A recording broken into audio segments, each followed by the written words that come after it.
Welcome to Her Money Revolution. I'm your host, Angela Brooks, your guide on this journey to becoming a wealthy woman. As a certified financial planner, owner, and advisor at Family Capital Management, I'm on a mission to simplify the conversation around investing and to help women generate more wealth by making their money work for them. Join me as we navigate powerful financial planning strategies to help you achieve your personal and professional goals. This podcast is your go-to destination for no fluff, easy to implement financial and investing advice. If you are ready to achieve audacious financial goals, dream beyond boundaries, and generate massive wealth for you and your family, this podcast is for you. Grab a notebook. Let's get started. Hello and welcome to Her Money Revolution, the podcast where we empower women to grow their wealth by making their money work for them. I'm your host, Angela Brooks, and today I am kicking off an exciting new series based on your feedback. Many of you have asked for a deeper dive into the technical side of investing. So you asked, I want to provide. So here it is. I'm starting a new series and it's called The Investing Toolkit. And really, honestly, that was the main goal of this podcast, was to simplify the conversation around investing. It was to help empower and educate women to feel confident around investing. When I started Her Money Revolution, I really had a female in mind. I wanted to focus on women's financial empowerment and the transformation of their relationship with money. I wanted to convey a sense of movement and change and empowerment, which then would attract listeners who are interested in taking control of their finances and achieving greater financial independence. I use the term revolution. Well, other names I had originally were not available. So I really took some time and I thought about it and I prayed about it. And revolution just really stuck with me. And I used it because of its meaning. So as a noun, it's a sudden, radical, or complete change. It's an overthrow or the thorough replacement of an established government. But when you put it into personal context for yourself, I see it as a revolution is a turnaround of a predominant way of thinking or doing things in order to better self. So a personal money revolution, to me, refers to a transformative shift in how you manage, how you think about and relate to your finances. It involves taking proactive steps to improving your knowledge, to improving your financial well-being, and to really set yourself up for long-term success. Again, when I started this podcast, I really envisioned women stepping into your power and making intentional, informed decisions to achieve lasting financial health that would then in turn give you the power to make all of your dreams come true. When I started Her Money Revolution, I want to help 1 million women make $1 million or invest $1 million. I want to start a revolution. And the fact that so many of you are asking for more technical investing terms, so many of you are asking me to go deeper on those concepts, tells me just how advanced your knowledge is, and that you're listening and that you're really grasping these concepts. And oh my goodness, that makes me so very proud. So I'm excited to introduce the Investing Toolkit series. This is going to be your go-to guide for mastering essential investment concepts. In each episode, my goal is to break down even further key investment terms. Each episode is going to focus on one term. So they may be shorter. So make sure you bring a pencil and a notebook or wherever you're taking your notes.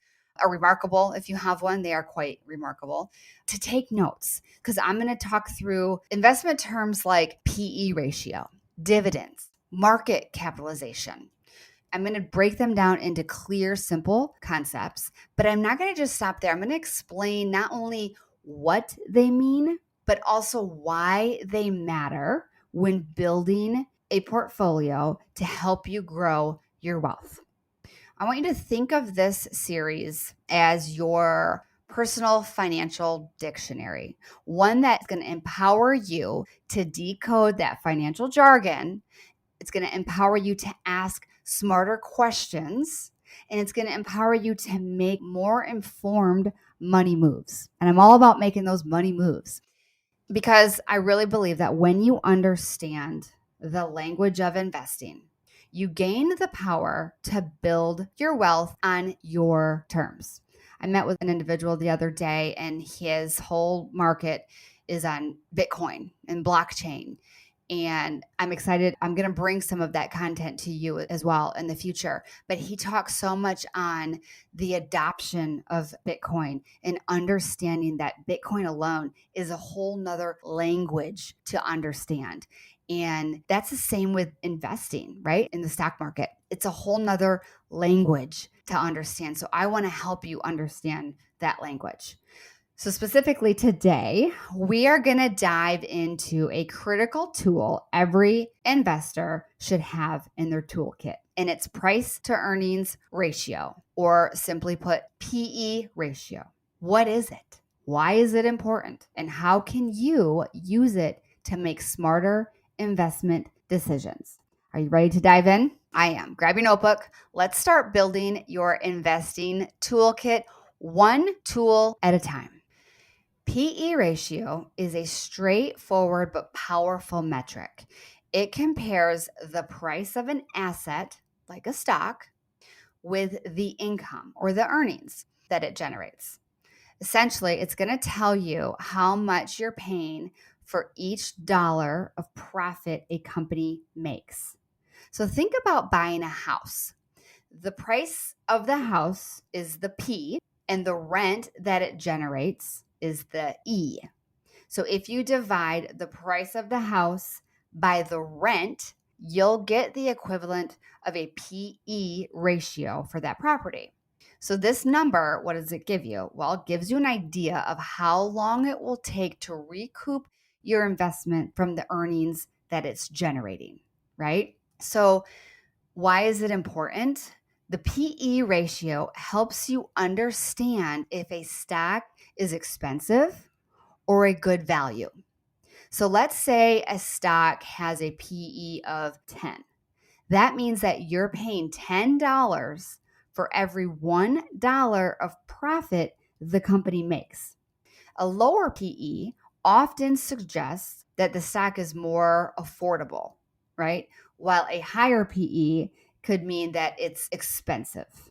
But I'm going to go into this even further because there's more to the story than just that. Again, this is one data. This is one metric to look at. You have to focus on all of them, but understanding why PE of 10 could be good or a PE of 10 could be bad, right? There's more to the story. So when you calculate the PE ratio, it is pretty simple, right? You take the company's share price, which you can easily find online or in financial news or wherever on your stock app on your phone. But you take the share price and divide it by the earnings per share, or the EPS. And the EPS is the company's profit after tax divided by the number of shares it has outstanding. So the PE ratio equals share price divided by earnings per share.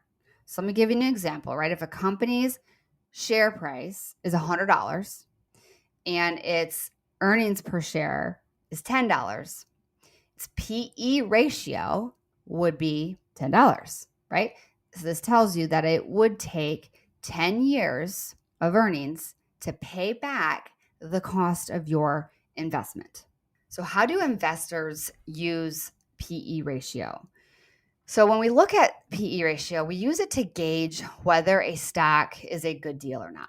If one stock has a PE of 15 and another has a PE of 50, that first stock might at first look seem like a better value. But here's the catch. Here's what makes this stuff hard to understand sometimes.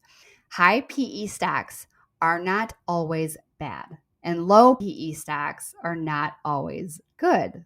For example, a high PE, like 50, might mean that a company is growing quickly. Maybe the company is reinvesting its earnings into expansion. It could even deliver big future returns. So, like Amazon and Tesla, for instance, have they had a very high PE for many years because of their quick growth, the rapid growth that they had. So, on the flip side, a low PE might indicate to you that a company is not growing or that has underlying issues within the company. So we have to understand more content. There's more involved than just looking at a PE ratio. So context matters. PE ratios, they vary widely by sector, right? Another point, you want to look at PE ratios across industries. For example, a utility company might have a low PE of 10, while a fast growing tech company might have a PE of 50, maybe even higher. But the difference reflects the growth potential of that specific industry, the utilities industry versus the tech industry. So be careful. We don't want to compare PE ratios across sectors. It's more meaningful to compare a company's PE with its peers in the same industry, in the same sector, right? Or maybe even its own historical PE over time. When I compare Amazon's PE today to where it was 20 years ago, maybe. So the different types of PE ratios. There are a few ways that you can calculate PE ratio. And I'll give you my recommendation after I explain what they are, but there's the trailing PE. So this uses the company's earnings from the past 12 months.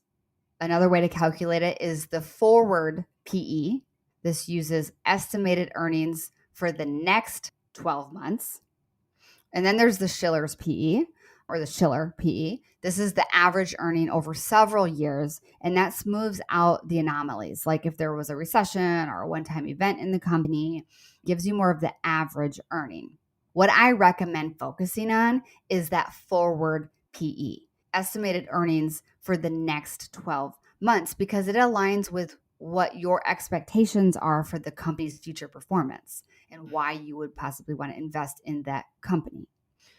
Some potential drawbacks of PE ratio is that while the PE ratio is incredibly useful, it's not perfect. It's not complete, I would say. There's so much more that you need to look at than just PE ratio. And here are a few things to keep in mind, right? So earnings volatility. If a company's earnings, depending on the industry that you're in, a company's earnings could really fluctuate a lot. The PE ratio might not give you an accurate picture at all. If a company has a one-time event, like I said earlier, those extraordinary expenses or gains will skew earnings, making the PE less reliable or not accurate at all. After COVID, it was crazy. It didn't even matter. The PE ratios was something I'm just going to ignore that because there's so many one-time anomalies or events that are skewing that number. And then the other thing to really, really, really be mindful is that it's not a standalone metric. The PE ratio is just one tool in your investing toolkit. As we're kicking this series off, this is just one tool, but it's best used alongside of other metrics like price to book or dividend yield. I'm going to explain what those are in future episodes here, but bear in mind, it's not a standalone metric. So you're like, all right, that's cool, Angela. How do I use PE ratio in my investment strategy? I'm going to explain that, how you can put all of this knowledge into practice, right? So start by comparing a company's PE ratio to its competitors or its own historical average. I personally like to look at its own historical average. So that's what I would recommend for you to do, but look at its competitors as well, if that's of interest to you. So if the PE is significantly higher, ask yourself why. This takes research, right? Is the company growing rapidly? Is the stock overpriced? Ask yourself, why is the PE higher? If it's lower, ask yourself, is it undervalued? Or is there potential risk in buying the stock? What's going on inside of that company that's public that I can understand? And remember that PE ratio is a guide, right? It's one tool. It's not a crystal ball. I wish I had mine. It's busted. Actually, I've never had one. It's always been busted. But when you combine PE ratio with other research, like I said, companies' growth, debt levels possibly, or the overall financial health of the company, it's a very powerful tool. So PE ratio is one of the most accessible and powerful tools for you as an investor. It's going to help you assess the value. It's going to help you make comparisons, and it's going to help you understand how long it might take to earn back your investment. Like any tool, though, it's most effective when used thoughtfully in context and paired with other tools. So the next time that you're evaluating a stock, ask yourself, what's the PE ratio? And what does it tell me about the company's value and growth potential? Hopefully this was helpful for you. Hopefully it's not too with technical stuff. This is what you're asking for, so I'm giving it to you.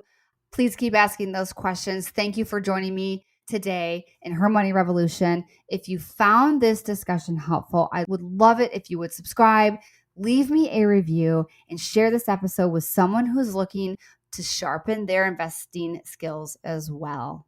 I'm Angela Brooks, and I can't wait to see you next time as we dive deeper into the world of investing.